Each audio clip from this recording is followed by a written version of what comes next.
Welcome back, guys. Welcome back to part 8 of this rebuild series. So the plan today was clean the interior, which is done. I'll show you a few clips from that. Fit the headlights. They're on and working. And the last bit of it is fit the front bumper.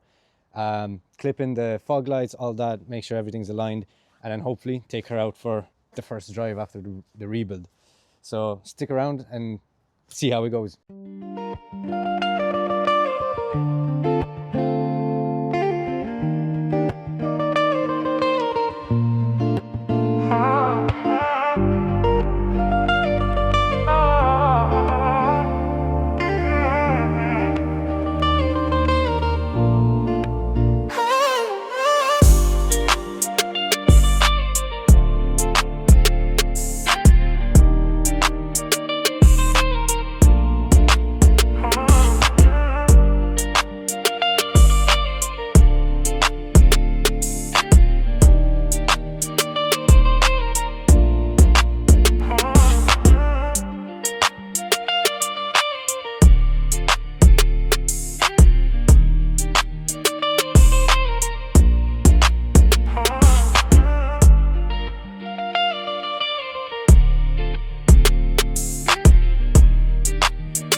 We done it.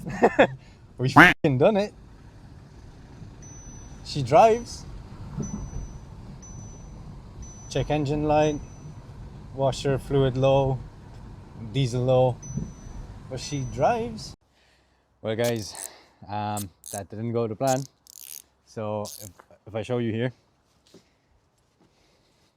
it mixed oil and coolant again.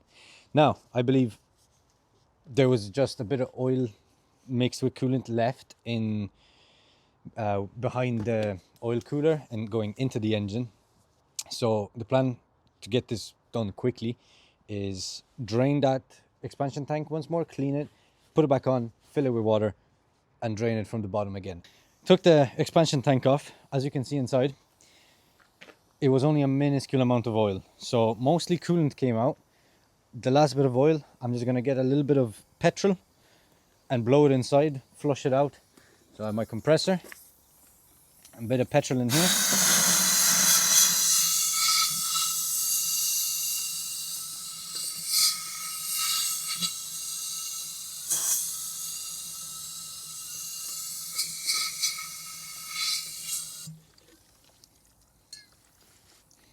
You can see some oil and leftovers pouring out of that. Thank you for watching. So today we managed to basically put her back together. Now you would have seen, yes, a little bit more oil came out through the expansion tank, but we realized that it was all the old oil that was still inside the engine. So we just kind of flushed it a couple of times, ran it, took the expansion tank off, washed it out, and now it's running clear. So I think that's a success. If you enjoyed the video, please like, subscribe, and comment. Now, peace out.